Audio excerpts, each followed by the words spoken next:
And congrats on the win. You're finally able to get in there with Andrew. I mean, did that fight go how you thought it would when you finally got to share the cage with him? Well, yeah, I mean, I just fought 3 months ago, but yeah, I mean, yeah, finally the guy. I mean, I came in as a replacement, and then obviously I was in Vancouver, and comes out he can't fight, and obviously I was disappointed, but finally we got to fight, have showed that I'm part of a different league, and it is what it is. I mean, he stepped in there, he stood there for 3 rounds, taking shots, and he fought. So yeah, finally I got to fight him and get the win. Yeah. Were you surprised by his toughness? Michael Bisping said on the commentary he was basically a punching bag, and he had a great workout with this as well. Yeah, I mean, yeah, he was tough. I knew he was tough. Honestly, I knew he can take a lot of punishment, and yeah, I mean, if you step in there for some reason, you gotta have something good. And he's not the most skilled, so he's tough. And but that's not enough. You need skills too. And yeah, he was a punching bag, and he stood there, and it was good for me to show my skill set. But yeah, I mean, it's good. I feel like I did a good performance. I wanted to finish the fight, but he's tough. He can take a punch, and we ended up in a dominant performance, but I couldn't finish him. But I'm happy. What were you guys saying to each other after the fight? It seemed you guys shared some words. He kept talking all the way through the fight as well. He kept talking, and I'm like, keep talking, man. I'm gonna keep beating you up. But after is because he's been talking so much shit on this juicing things because he didn't have like nothing to say, and it's so personal to me every time they say that because I never juiced in my whole life, and I got suspended. That was a hell of a bad time for me, and. For all the people, because I know, I mean, I'm the first guy against juicing, and I'm the first guy against steroids and all this, but I feel like since I was unlucky enough to be there, I know other people will be there too, and I feel like some other guys, like I don't see like guys like, and maybe I'm not saying the right thing as well, but like from my point of view, I think a lot of guys, I don't know, like I just want to mention a few, maybe I don't mention all the one, but like I don't know, like something like Neil Magny, Sean O'Malley, these guys didn't juice, and for some reason I'm not saying that the other did, because I caught, like my situation was, I've been caught in that situation somehow and I didn't know how. So maybe the other are not even doing it too. But I see, especially some of these guys are not, and they get taken away from the fights game and from their love, from their job, from what they love, for something that they didn't do, and that's bad. And when somebody comes and tell me like, you're a juice head, things like this guy's very personal. I'm like, I'm going to show you, motherfucker. Like, I'm not here because of the juice or anything. I'm here because of hard work, and I'll show you in the cage. But, I mean, at the end of the day, you got to say what you got to say to trying to get to my head. But I'm better than this, I'm better than this. And but that's what I told him. What I was telling him, like, I didn't juice. Not one single time in my life. I never did. I will never do it. I'm against cheating. I'm the first guy. It's little things, but tell me one single time I poke somebody. Tell me how many times they eye poke me in my fights.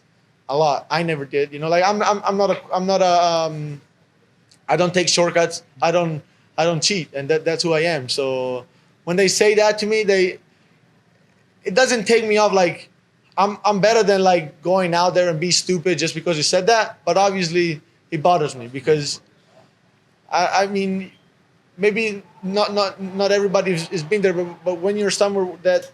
And people tell you that you did something that you haven't, it's bad, You feel very bad, and that's what I felt when he was telling me that. Did those comments during the fight give you more fuel in there? No. Through the fight, you were saying, I was saying after the fight. Yeah, that's after what the he fight. said. But you also said he was but through the talking fight, he during. was just saying, it's nothing, it's nothing. But I know that we're hurting. Like the guy's not coming anymore. It's just he's not throwing. So, if he's chill, then he doesn't want to come no more. It's because those punches are blocking him to come. And then I know he felt like a good body shot in there, and I mean I didn't take many shots, and I think like I pissed him up. Yeah. So are you guys cool now, or? At the end of the day, I think that what he did it's kind of cheap, because like it's kind of like saying, you did, I don't know, you did something that you haven't done and just tried to get to my head in the wrong way,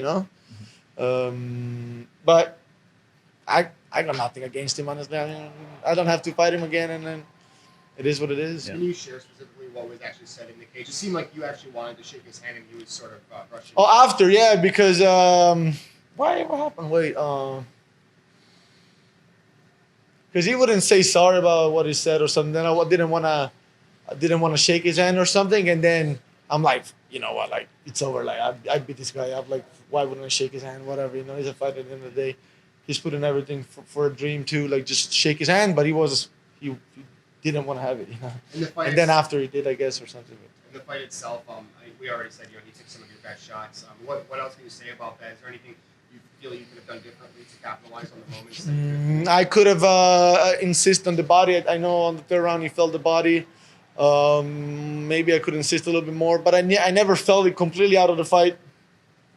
And then when I started, like, I do a lot of angles, and he kind of like he did a decent job with the spinning back stuff. So yeah, I wanted to finish the fight bad, but I knew coming in honestly I kind of thought he would have quit because of what he said. A lot of things that he was saying, even just these few days before, is like he's out of his mind. He's not really aligned with his head, what he's saying. So when he's like this, sometimes the guy is kind of already broken, I feel like. And when I get in there, I get to completely break them. But he actually showed up, he fought, and he stood in there. So I wasn't able to finish him, but I beat him every second of the fight, I think, you know. What's next for you? You're still the only guy to win a scorecard over Israel Adesanya. How much motivation and inspiration does it give you to see him now holding the title? I knew he was honestly like I said, the last time I kind of like I think when I fought him first, I underestimated him a little bit, but I know my potential. I don't need to see my result against him to know my potential, but yeah, I got distracted by that too. But yeah, I mean, yeah, he's doing good, and I can't wait to face him again. I think it'll be a different fight. I'm so much improved, and I can't wait. Honestly, hey, he did good. Like since my fight, I don't think anybody did any better than me, and I wasn't even half as good as what I am now. So, and he knows. You see that fight going down in the future? Oh, absolutely, and I see me winning clearly. So yeah, man, my next fights, I want somebody that, you know, puts me in to start building up the rankings and stuff like that. I think I deserve it. I think I belong there. I think I can run through these rankings and get my title shot. I know it may be early to say, but I know it from day one, and I see it every time, more and more. Any name in mind that you think would help you get there? I got a lot of name in mind, but honestly. Let me think. Who else? Who is? I think there's a lot of good fights. Honestly, Jerry Hermanson would be good, but it's kind of like up. But that'd be a good fight. Who else is out there? That's the name that comes to mind. Top 5, top 10. Top 10. Who's out there? Like I mean, I fought a lot of already of the top 15. Oh, I think he just lost, but Cara de Zapato will be a good fight that I want to avenge, and I think that'll be a different fight for sure. Clearly different fight. I think he won't accept the fight against me, but he would be good. Who else? Brett Tavares, I think, is a guy. Is a nice fight for me. A lot of names. Perfect. Thanks, man. Thank you very much. Thank you, Thank you.